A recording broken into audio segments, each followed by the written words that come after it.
하겠습니다. 하나님께서 주시는 말씀입니다. 우리 룻기 3장입니다. 3장 6절에서 15절까지 말씀 우리 한 절씩 교독하시고 마지막 절 합독하시겠습니다. 그가 타작 마당으로 내려가서 시어머니의 명령대로 다 하니라. 보아스가 먹고 마시고 마음이 즐거워 가서 곡식단 더미의 끝에 눕는지라. 룻이 가만히 가서 그의 발치 이불을 들고 거기 누웠더라. 밤중에 그가 놀라 몸을 돌이켜 본즉 한 여인이 자기 발치에 누워 있는지라. 이르되 내가 누구냐 하니 대답하되 나는 당신의 여종 룻이오니 당신의 옷자락을 펴 당신의 여종을 덮으소서. 이는 당신이 기업을 물을 자가 됨이니이다 하니 그가 이르되 내 딸아 여호와께서 내게 복 주시기를 원하노라. 내가 가난하건 부하건 젊은 자를 따르지 아니하였으니 내가 베푼 인애가 처음보다 나중이 더하도다. 그리고 이제 내 딸아 두려워하지 말라. 내가 내 말대로 내게 다 행하리라. 내가 현숙한 여자인 줄을 나의 성읍 백성이 다 아느니라. 참으로 나는 기업을 물을 자이나 기업 물을 자로서 나보다 더 가까운 사람이 있으니 이 밤에 여기서 머무르라. 아침에 그가 기업 물을 자의 책임을 내게 이행하려 하면 좋으니 그가 그 기업 물을 자의 책임을 행할 것이니라. 만일 그가 기업 물을 자의 책임을 내게 이행하기를 기뻐하지 아니하면 여호와께서 살아계심을 두고 맹세하노니 내가 기업 물을 자의 책임을 내게 이행하리라. 아침까지 누워 있을지니라 하는지라. 룻이 새벽까지 그의 발치에 누웠다가 사람이 서로 알아보기 어려울 때에 일어났으니 보아스가 말하기를 여인이 타작마당에 들어온 것을 사람이 알지 못하여야 할 것이라 하였음이라. 보아스가 이르되 내 겉옷을 펴다가 그것을 펴서 잡으라 하매 그것을 펴서 잡으니 보리를 6번 되어 룻에게 지워주고 성읍으로 들어가니라. 아멘. 네, 우리 서로 앞뒤 좌우로 인사하시겠습니다. 여러분 잘 오셨습니다. 반갑습니다. 네, 잘 오셨습니다. 너무너무 반갑습니다. 지난주 설교 제목 때문이었을까요? 어제까지 이불, 그러니까 좀 따스하고 포근한 이불이 그리운 날씨였죠. 근데 가을이라는 날씨의 특성과는 또 거리가 멀게 또 지난주간 비도 많이 왔습니다. 근데 또 오늘은 갑자기 기온이 막 올라갔죠. 여러분 이럴 때는요, 패션이 아니라 체온에 집중해서 옷을 입으시기 바랍니다. 이럴 때 괜히 패션 이러다가 감기 걸린다니까요. 뭐니 해도 건강이 최고입니다. 여러분 감기 조심하십시오. 여러분 오늘은요, 예고 드린 것처럼 발치라는 제목으로 함께 말씀을 나누겠습니다. 이불에 이어서 발치죠. 발치입니다. 제가 썰렁한 아저씨 개그를 하나 해볼까요? 발치는 치과 용어가 아닙니다. 뭐 이쪽에서 웃는 소리가 들리고 발치 있잖아요. 치과 용어가 아니라고요. 제가 누가 이렇게 제목만 보면 아니 뭐 이를 뽑나 이렇게 생각하실 것 같은데 이 뽑는 게 아니라 발치는요, 발끝, 그 발의 끝자락, 그 발의 끝 언저리를 의미하죠. 그 발끝에 닿을 듯 말 듯한 거리, 그게 느껴지세요? 발치. 여러분 저는 이 단어가 주는 이미지에 대해서 이런 게 떠오르더라고요. 가녀림, 애틋함, 낮아짐, 겸손함, 간절함, 발치를 통해서 그런 게 느껴지시죠? 그 룻기 3장에서 그 룻과 보아스 사이에 흐르는 분위기를 참 잘 드러내는 게 발치라는 단어라고 생각합니다. 룻기 3장에는요, 발치라는 단어가 4번 등장합니다. 혹시 지난주 설교 내용이 좀 기억나십니까? 발치라고 번역된 히브리어 단어에 대해서 제가 좀 설명을 드렸던 기억이 나는데 여러분 너무 기억하려고 애쓰지 마세요. 그럼 제가 설교할 게 없잖아요. 여러분 히브리어에서 발이라는 의미로 흔히 일반적으로 보편적으로 사용하는 단어가 레겔이라는 단어라고 제가 말씀드렸습니다. 그런데 이 단어를 사용하지 않았죠. 레겔 대신에 뭐요? 마르겔라라는 단어를 썼습니다. 마르겔라.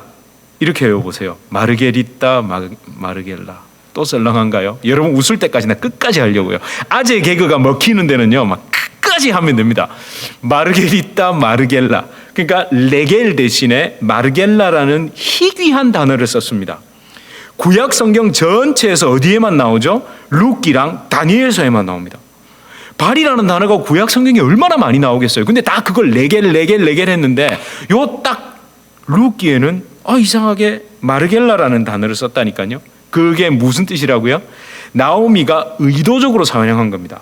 발이라는 의미를 히브리어에서는 이 레겔은요 종종 사람의 생식기를 의미하기 때문에 그렇습니다. 따라서 발치에 누우라는 명령을 하면서 사람의 생식기 혹은 성관계 등을 연상할 수 있는 모든 가능성을 차단한 겁니다. 그런데요, 한글 성경에서 마르겔라를 그냥 발 이렇게 해석을 안 하고 뭐라고 번역했죠? 발치. 이런 말은 발치, 발끝 이런 말은 또 한국어에만 있는 것 같아요. 이게 흔히 말하는 신의 한 수. 그러니까 룻과 보아스의 만남을 통해 그 전해지는 하나님이 전하고 싶어 하시는 그 메시지를 너무 잘 드러낸 겁니다. 좀 더 구체적으로 말해볼까요? 하나님 앞에 있는 저와 여러분의 우리의 영적인 자세, 십자가 은혜를 입은 우리 삶의 태도가 이 발치라는 단어 속에 그대로 담겨 있습니다. 두 글자이지만 그 속에 담겨 있다고요. 여러분, 룻만 발치에 앉은 사람, 누운 사람일까요? 사실은 보아스도 마찬가지입니다. 룻이 보아스의 발치에 앉아서 보아스가 덮어주는 이불이 아니라 그랬죠. 뭐라고요? 겉옷, 옷자락입니다. 그 이불을 다 기대한 것처럼 보아스도 여호와 하나님의 발치에 앉아 있는 사람입니다. 여러분, 제가 기억의 보따리를 자꾸만 좀 꺼내볼게요. 여러분, 기억의 보따리를요. 8월 6일 날 제가 설교했는데 기억하세요? 아마 기억나실 거예요. 룻기 2장 12절 함께 읽어보실까요? 룻기 2장 12절입니다. 시작. 여호와께서 내가 행한 일에 보답하시기를 원하며 이스라엘의 하나님 여호와께서 그의 날개 아래에 보호를 받으러 온 내게 온전한 상 주시기를 원하노라 하는지라. 아멘. 여러분, 우리 지금 이 자리에 주의 날개 아래, 그 날개 아래 보호받으러 온 거죠. 우리의 삶은 하나님의 날개 아래에서 그 보호받기 위한 삶이죠. 아멘.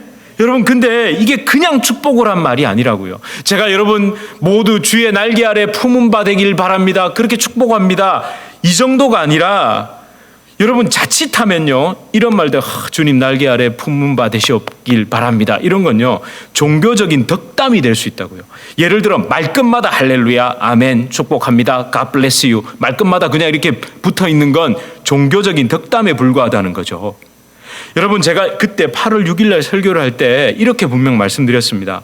성경 전체에서 하나님께서 직접 친히 자신의 임재, 동행, 구원, 건져내심, 보호하심을 날개라는 표현으로 하나님께서 직접 사용하신 부분이 있다고 말씀드렸습니다. 대부분 하나님 날개 아래 보호받기를 원합니다, 주의 날개 아래, 이건 시편에 많이 나오잖아요. 근데 시편은 사람이, 그러니까 아래에서 은혜 받은 우리가 하나님의 보호를 생각하면서 위를 향하여 주의 날개, 주의 날개 이렇게 표현을 했는데, 그거보다 먼저 하나님께서 당신의 보호하심과 임재하심 그리고 동행하심을 직접 친히 말씀하신 것, 즉 위에서부터 아래 방향이, 그게 어디에 나온다고요? 출애굽기에, 신명기에도 나옵니다. 제일 먼저는 출애굽기에 나옵니다. 우리 함께 읽어보실까요? 시작. 죄송합니다. 제가 그건 안 했네요. 요건 뒤에 할게요. 출애굽기에 이렇게 설명합니다. 제가 요걸 빼버렸네요. 내가 애굽 사람들에게 어떻게 행하였음과 내가 어떻게 독수리 날개로 너희를 업어 내게로 인도하였음을 너희가 보았느니라. 예.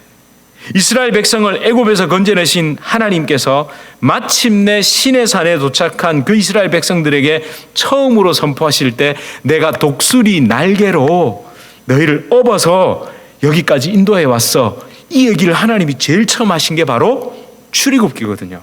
그래서 그 출애굽기의 이미지를 사실 신명기에서도, 신명기는 다시 명령을 하는 거니까, 언약을 세우는 거니까. 예. 그런데 이 날개라는 이미지, 이 기록 이후에 하나님의 보호하심과 인도하심을 날개로 표현한 게 어디요? 룻기입니다. 출애굽기와 신명기, 즉 모세 오경 이후에 그 가나안 정복을 하고 그 다음에 사사기의 그 아픔을 지나면서 모두 다 하나님의 보호하심과 임재, 그 날개로 나를 업어오셨다는 걸 잊어버려도 누구는 기억하고 있었다는 겁니까? 보아스는 기억하고 있었다는 거예요.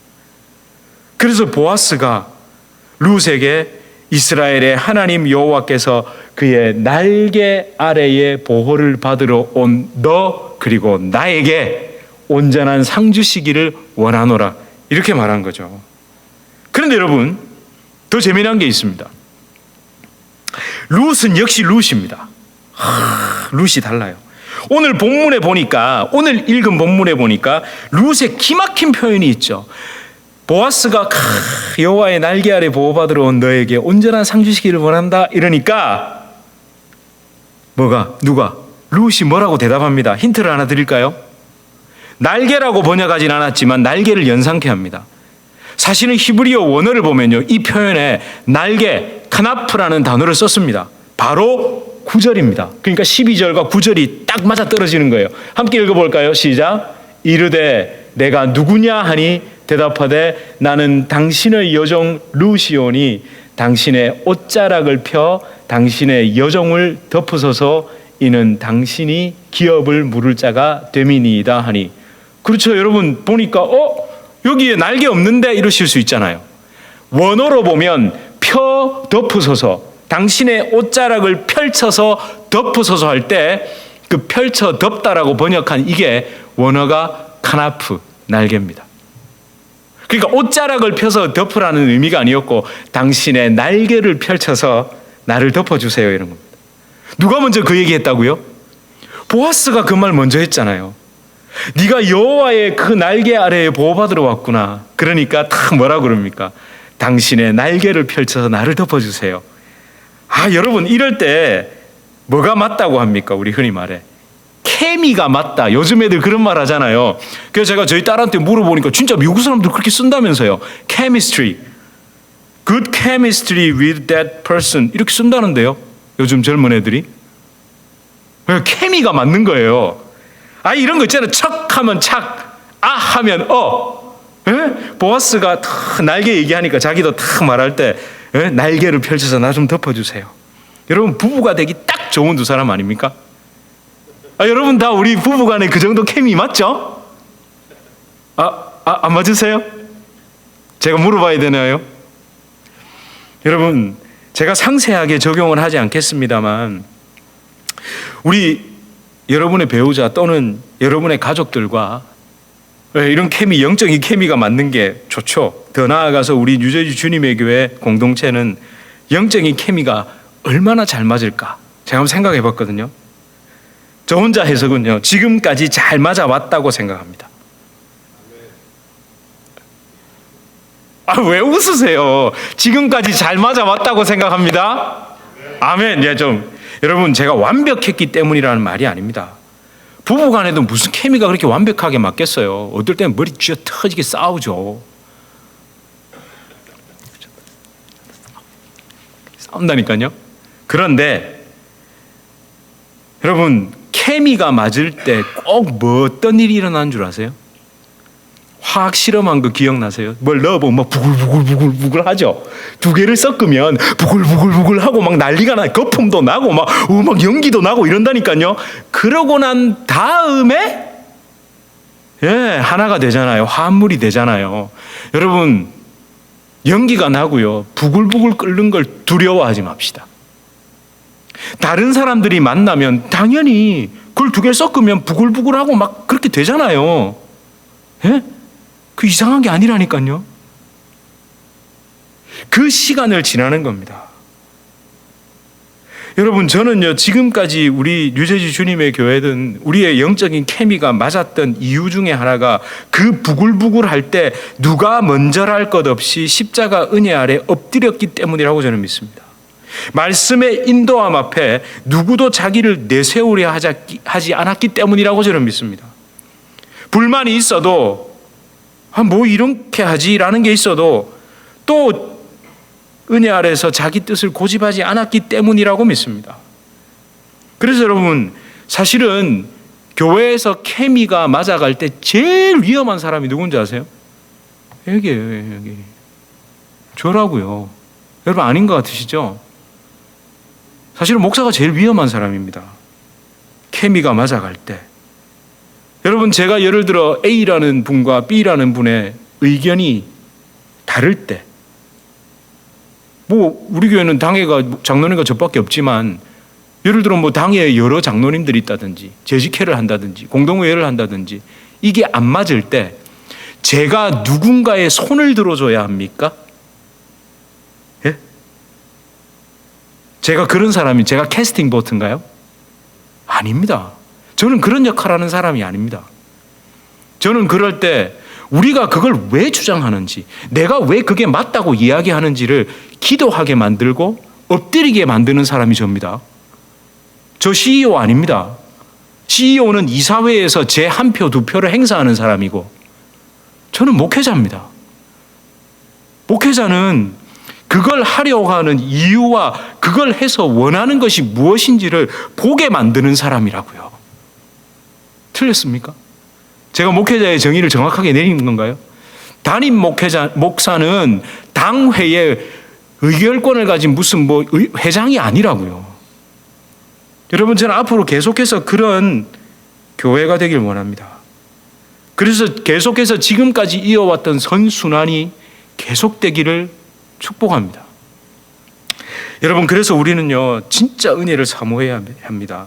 나의 생각, 나의 주장, 나의 독특함, 나의 날카로움 등 은혜에 반대되는 모든 인간의 성품을 진짜 십자가 은혜의 따스함으로 녹여야 합니다.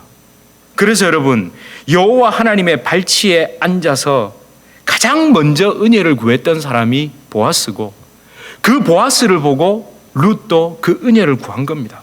그래서 여러분, 오늘 또 한번 보아스의 그 구체적인 성품을 살펴볼까요? 중복되는 겁니다. 지난주에 잠깐 말씀드린 그 보아스의 말, 그의 언어 속에 담겨 있는 성품, 11절 한번 보십시오. 굉장히 구체적으로 오늘 말씀드릴게요. 우리 함께 읽어볼까요? 시작.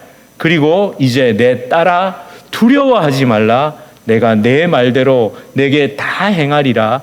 내가 현숙한 여자인 줄을 나의 성읍 백성이 다 아느니라.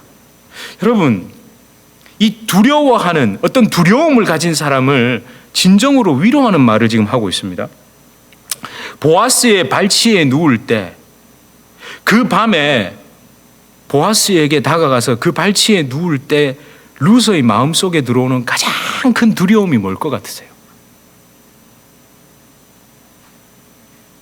청혼을 거절하면 어떡하지? 이걸까요? 아닙니다. 그거보다 하나 더 있습니다. 해픈 여자라는 오해입니다. 심지어 몸을 파는 여자, 게다가 이방인, 과부, 이 꼬리표 때문에 혹시 멀리서 보아스의 발치에 누웠다가 룻이 탁 이렇게 일어나는 걸 멀리서, 여러분 그거 아시죠? 배나무 밭에 가서 뭐 매지 말고, 갓끈 매지 말고 오이밭에 가서 뭐 매지 말라고요? 모르세요? 신발끈 매지 말라고. 그럼 멀리서 보고 뭐라고 한다? 저 배 딴다, 저거. 저 오이 딴다. 난 신발끈을 매고 있는데. 아니, 난 갓끈 고쳐 매고 있는데. 여러분, 그런 오해 얼마든지 받을 수 있잖아요. 그 어떤 남녀 간의 육체적인 관계가 없었음에도 어렴풋이 보이는 흐릿한 실루엣을 보면서 오해하고 착각하고 소설 쓰는 사람들의 시선이 가장 두려웠을 겁니다. 제가 지난주 얼핏 말씀드렸죠. 타작마당이 어떤 곳이라고요? 호세아서 9장 1절에 보면요. 이스라엘아 너는 이방 사람처럼 기뻐 뛰놀지 말라. 내가 음행하여 내 하나님을 떠나고 각 타작마당에서 음행의 값을 좋아하였느니라. 이게 무슨 의미일까요? 타작마당 하는 그곳이 사실은 이 성 바깥에서 그 공동체, 그러니까 그 마을 공동체에서 돌아가면서 쓰는 곳이었습니다. 근데 꼭 그곳에 이제 뭐든지 먹고 마시는 게 넘쳐나면 거기에 틈을 타잖아요. 매춘행위가 일어났다고요. 때로는 이방 여인들이 오기도 합니다. 그러니까 하나님께서 너희가 각 타작마당에서 모든 이스라엘의 동네 타작마당에서 너희가 음행했다고 그 얘기를 하시거든요. 그러니까 누가 룻도 그거 딱 보면 저봐라 딱딱딱 저런애 딱 아이고 뭐 버릇 뭐 못 쫓네 이렇게 의심을 받는다고요. 선입견에 의한 오해와 섣부른 판단, 이거 진짜 가슴 아픕니다. 혹시 당해보셨어요? 당해보셨습니까? 전 당해봤습니다. 그것도요, 교사에게, 선생님에게 남들과 똑같은 행동, 똑같은 잘못을 해가지고, 우리 옛날에, 요즘은 안 그러는 것 같아요. 요즘은 그러면 안 된다고 그러더라고요. 제가 학교를 다닐 때만 해도 종례 시간이 두려웠죠. 종례 시간은 뭐 하는 시간이죠? 하루 동안 잘못한 아이들이 다 야, 몇 번 나와, 너 나와, 너 나와, 너 나와 해서 마치기 전에 선생님들이 이제 타작 마당이 시작됩니다. 막 빠따 치고 뭐 난리거든요. 제가 중학교 1학년 때였습니다. 너무 구체적으로 말하면 좀 그런데 똑같은 잘못으로 나왔는데 저한테 그 단어를 쓰더라고요. 아시죠? 한국 사람들 참 나쁜 말. 뭐뭐 없는 땡땡 자식은 땡땡 자식 같은 짓만 한다고. 그러면서 학생들 앞에서 제 뺨을 뮤차별로 때리더라고요. 제 그 기억이 지금도 너무 생생합니다. 똑같이 잘못했는데 왜 얘도 똑같고 얘도 똑같고 얘도 똑같고 얘도 똑같이 잘못했는데 왜 나는 그 앞에 그 수식어가 붙어야 되죠? 얼마나 저한테 관심을 가졌다고 제 생활 기록부를 보면서 그거는 그렇게 봤나 봐요. 예? 아니 다른 내용도 많잖아요. 근데 꼭 그런 것만 기억하나 봐요. 제가 이름도 안 까먹습니다. 권, 기역, 디귿. 권, 지읒, 디귿이네요. 그 선생님 이름도 안 까먹어요. 물론요. 반대의 사람도 경험했습니다. 선생님. 이분은 선생님이라고 정말 부르고 싶습니다. 제가 두려움 때문에 누군가 저를 선입견으로 볼까 봐 그것에 대해서 그런 경험이 있으니까 제가 잘못을 저질렀습니다. 근데 처음에 사실 저를 혼냈죠. 근데 순간 갑자기 선생님이 표정이 이러더니 미안하다 이러시는 거예요. 내가 네 마음을 몰랐네. 그러면서 저한테 사과를 하시더라고 오히려. 근데 여러분 더 놀라운 건요. 이 저한테 그 사과했던 제 아픔을 가리고 숨기기 위해서 제가 잘못한 걸 이해해 주신 그 선생님이 제가 대학교 1학년 때 교회에서 첫 봉헌송을 하는데 그날 저희 교회에 새신자로 등록하셨어요. 여러분 그 느낌 상상이 되세요? 제가 그날 생명의 양식을 추수감사주일에서 생명의 양식을 다 부르고 있는데 나중에 새가족 인사를 하는데 그 선생님 이름이 진삼남 선생님이었습니다. 그 이름이 독특하잖아요. 근데 새가족으로 등록했다는데 여러분 일어서서 인사를 하는데 그분의 시선을 어디를 집중하고 있는 줄 아세요? 저를 집중하고. 그러니까 둘이서 새가족 환영한다는데 둘이서 이 거리에서 둘이서 서로 눈빛이 마주친 거예요. 너무 아름다운 만남, 저만 감동적이었나 봐요. 진짜 할렐루야죠. 그 두려움, 그 아이가 그 어린 시절에 참 아버지 없이 자라면서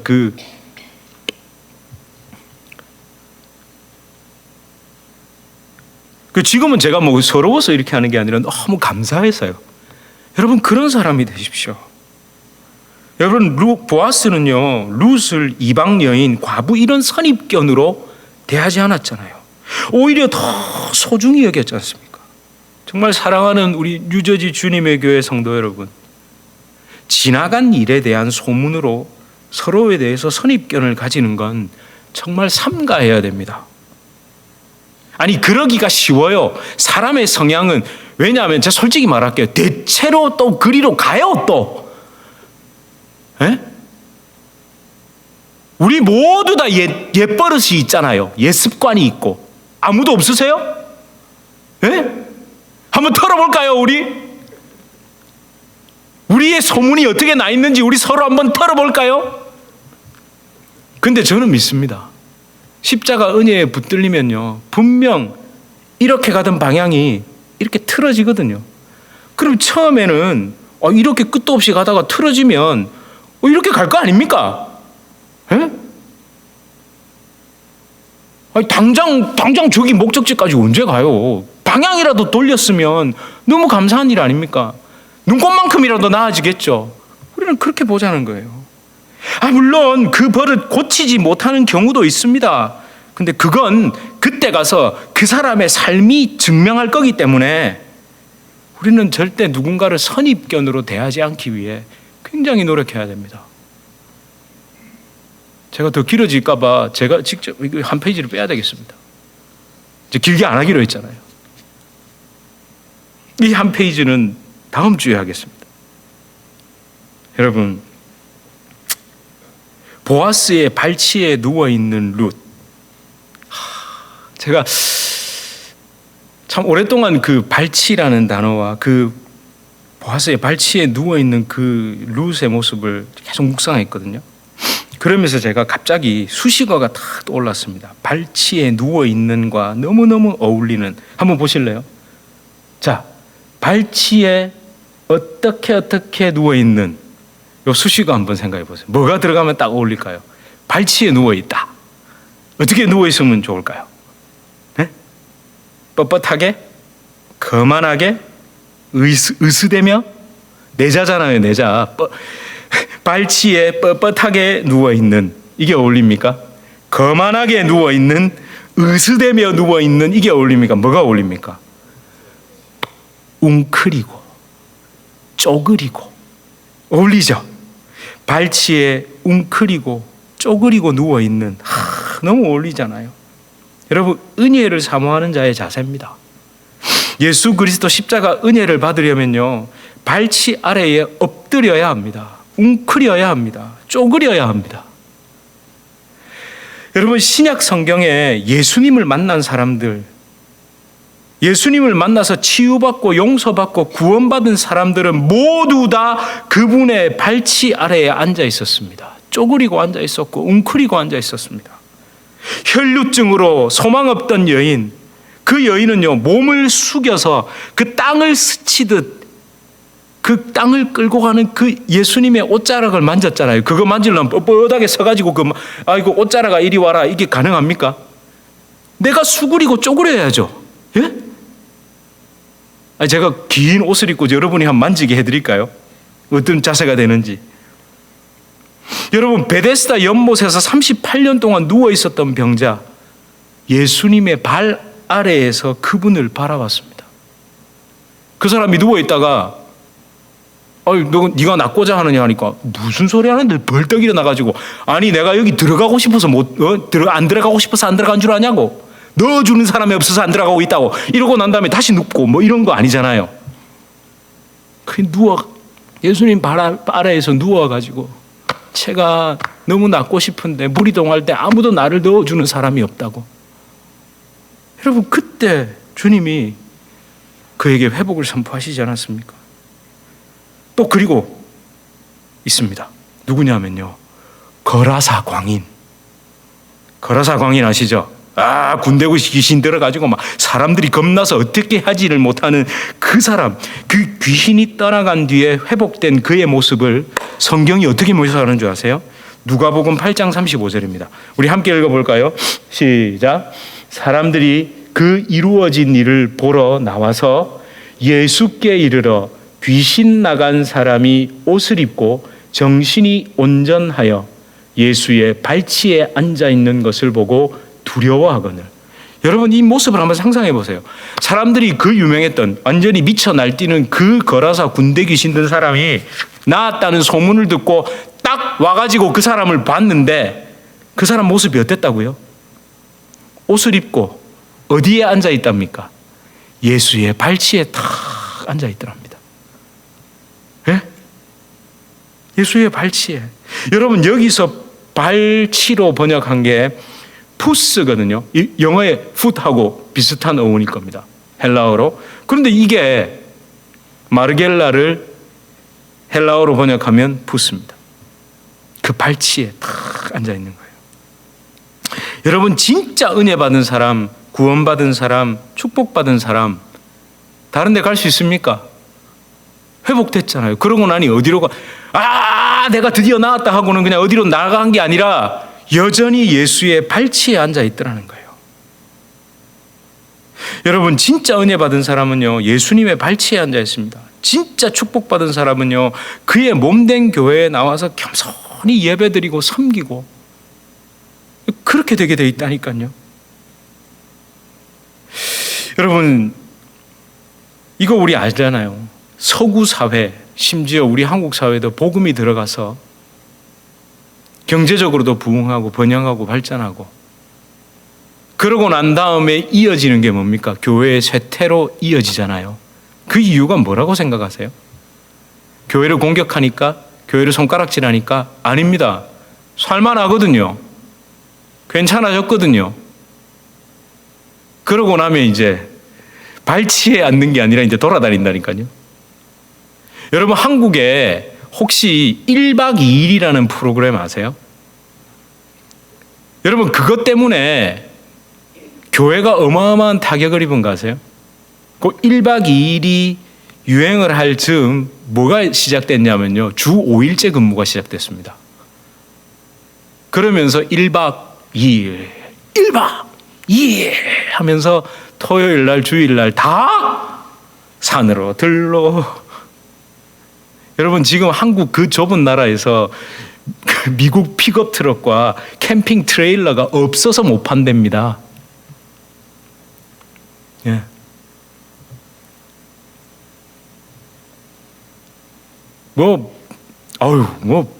하여튼, 네. 여러분, 저는요, 예수님 앞에 은혜 받고 축복받은 여러분들이 이렇게 주님의 발치 아래에 나와서 이렇게 은혜 받으려고 앉아 있으니 너무 감사합니다. 여러분, 참 잘 살면 잘 살수록, 이거 말을 참 하여튼, 예. 그렇습니다. 여러분, 그리고 마지막으로 정말 이 보아스의 발치, 여호와 하나님의 은혜의 날개 아래에 앉은 룻 같은 여인, 그 여인이 진짜 신약 성경에 또 등장하죠. 바로 요한복음에 등장합니다.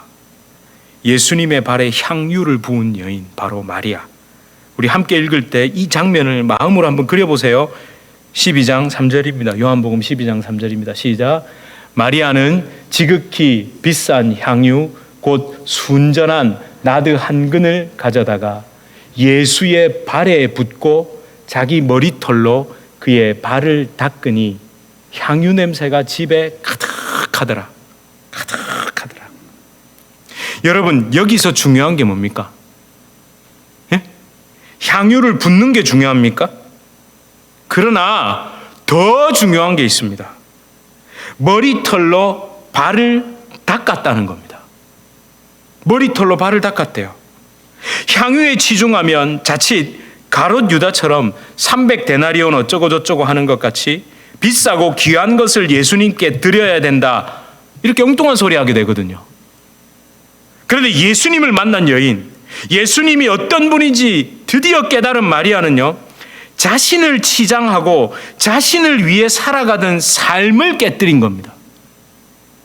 옥합은요, 자아를 깨뜨린 겁니다. 예수님 앞에 자아의 어떠함을 이루고 정말 자아 실현을 위해서 살아가던 나를 완전히 내던져서 깨뜨린 겁니다. 그리고 예수님의 발 아래에 엎드리고 쪼그리고 앉아서 그분의 발치에서 여자에게 가장 소중한 머리털로 그분의 발을 닦고 있는 겁니다. 저와 여러분, 우리의 신앙생활은 예수님의 발치에 쪼그리고 웅크리고 앉기 위해서 행해야 되는 겁니다. 그렇게 쪼그리고 웅크리고 앉아서 내 머리의 왕관, 그토록 쓰려고 했고 쓰고 싶어서 안달했던 그 자아를 위한 왕관, 각종 모자 있잖아요. 범털 모자, 개털 모자, 이거 여러분 벗어야 됩니다. 아니, 쪼그리고 웅크리면 그냥 떨어지죠. 예? 아니, 생각해 보세요. 여러분, 왕관은 턱끈이 없다는 거 아시죠? 아니, 왕관을 쓰고 있는데, 미스코리아가 관을 썼는데 거기에 턱끈이 있다고 생각해 보세요. 얼마나 웃깁니까? 턱끈이 없다니까요. 그래서 왕들은 목이 뻣뻣할 수밖에 없는 겁니다. 왜? 이게 떨어지면 안 되거든요. 그러니까 걸을 때 톡 이렇게 걷는 겁니다. 그죠? 근데 이 왕관은 떨어뜨리는 방법이 딱 하나 있습니다. 엎드리면 됩니다. 엎드리면 떨어진다니까요. 그래서 제가 예전에 그런 말씀 드린 기억이 있는데요. 여러분, 면류관 쓰고 주님 앞에 나가야 됩니까?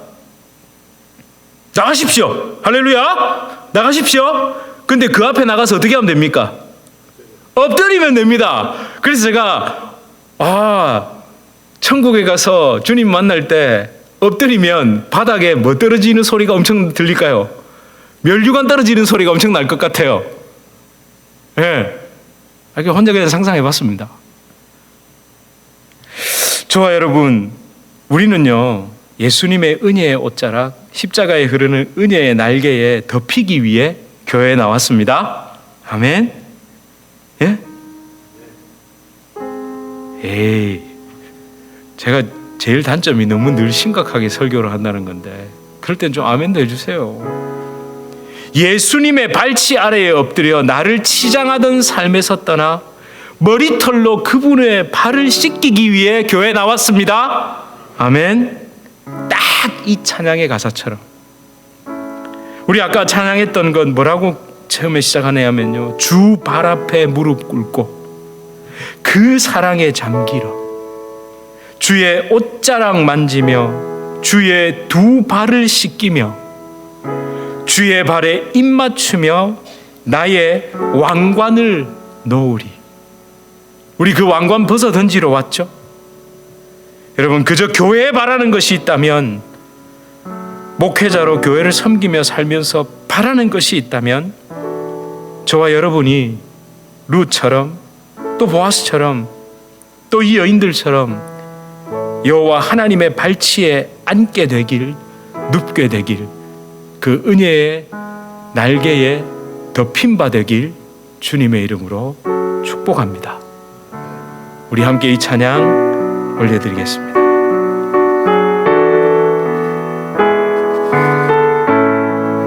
주 발 앞에 무릎 꿇고 그 사랑에 남기네. 어떤 말도 그 어떤 소리도 그 발 앞에서 잠잠해지네.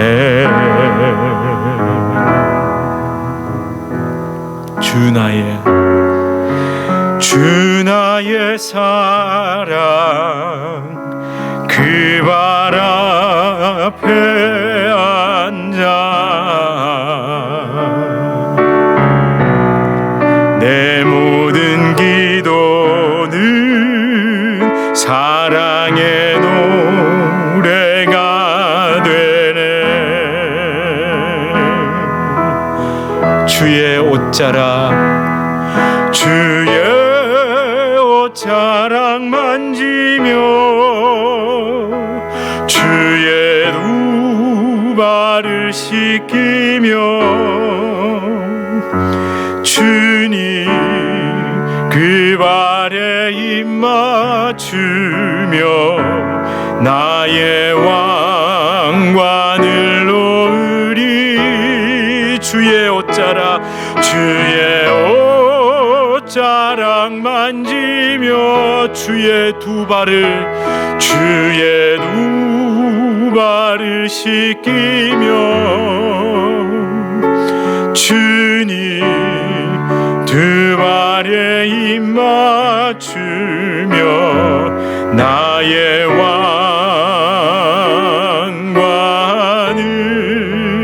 놓으리. 여러분, 우리 시간 우리 머리에 어떤 관을 쓰기 위해, 어떤 인생의 성공과 여러분의 바람을 위해 예수님 앞에 나왔는지 한번 점검해 봐야 됩니다. 하나님은 좋으신 분입니다. 그분의 필요를 따라 우리를 선한 길로 반드시 인도하시는 분입니다.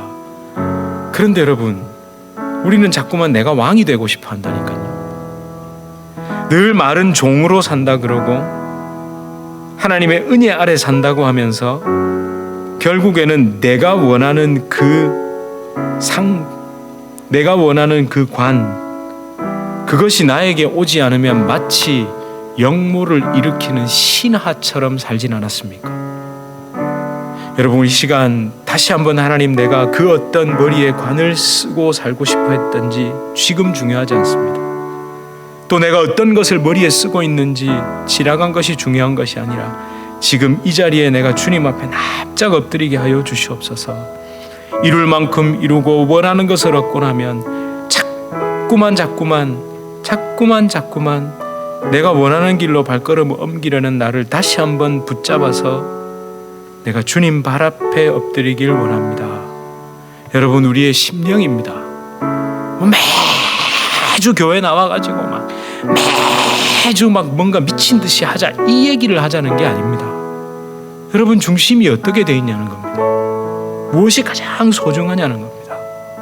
우리 시간 함께 주님, 내가 주님 발치 아래 엎드리게 하여 주시옵소서.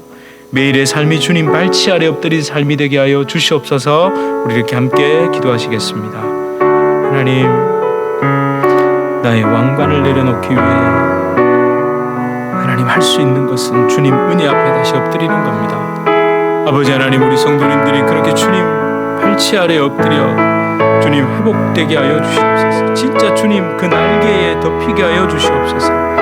주여 은혜로 감싸주시고 녹여주시고 덮어주시고 축복해주시고 하나님, 그렇게 주님이 선한 길로 우리 성도님들 인도하여 주시옵소서. 아버지 하나님, 혹시라도 아버지 하나님, 내 중심이 주님과 멀어진 사람이 있다면 주님 다시 한번 주님의 옷자락 만지고 주님 그 발 앞에 엎드려 그 머리털로 주님의 두 발을 씻기는 그 마음이 회복되게 하여 주시옵소서. 주여, 우리를 축복하실 그 은혜, 우리를 사랑하시는 그 주님의 놀라운 은혜를 하나님 날마다 맛보는 우리 성도님들 되게 하여 주시옵소서. 하나님, 그렇게 주의 옷자락 만지는 우리 성도님들 되게 하여 주시옵소서. 주의 옷자락 만지며 주의 두 발을 씻기며 주님 그 발에 입 맞추며 나의 왕관을 놓으리. 주의 옷자락 만지며 주의 두 발을 씻기며 주님 그 발에 입 맞추며 나의 왕관을 놓으리. 하나님, 주님 발치 아래에 앉습니다. 주님 발치 아래 엎드립니다. 주님 발치 아래 쪼그리겠습니다. 하나님, 주의 날개로 덮어주시옵소서. 주의 옷자락으로 우리를 덮어주시옵소서. 우리 심령의 상처, 우리 심령의 아픔, 우리 심령의 고통, 지나간 과거 때문에 또 다가올 미래 때문에 두려워하는 그 모든 것들이 그분의 은혜 아래 온전히 녹아지게 하여 주시옵소서. 주님 결코 떠나지 않으시고 주님 결코 우리를 내버려 두지 않으시는 그 은혜로 우리 성도님들의 삶을, 그 자녀들을, 그 가정을 주님 이끌어 주시고 말할 수 없는 주의 놀라운 성령의 역사로 덮어 주시옵소서. 하나님, 은혜의 사람들을 만나게 하시고 축복된 사람들을 보게 하시고, 하나님, 그렇게 우리 성도님들이 내 삶에서도 하나님의 구체적인 선하신 인도함과 은혜와 복을 경험하게 하여 주시옵소서. 그러는 가운데 결코 은혜 받은 자, 하나님 앞에 반드시 웅크리고 쪼그리고 낮아져야 하는 그 사람이라는 것을 우리가 잊지 않고 살아가게 하여 주시옵소서. 예수 그리스도 이름으로 간절히 기도드립니다. 아멘. 우리 주 예수 그리스도의 은혜와 하나님 아버지의 극진하신 사랑과 성령 하나님의 위로 교통교제 충만케 하시는 역사, 끝까지 주님 발 아래, 그 발치 아래, 그 날개 아래 쪼그리고 웅크리고 앉게 하시는 성령의 놀라운 역사가 우리 주님의 교회 성도님들과 주님의 교회로 불러주실 주의 귀한 자녀들 개인의 삶, 가정, 생업, 직장, 사업 하시는 모든 일 가운데 이제로부터 영원토록 함께 있을지어다. 아멘.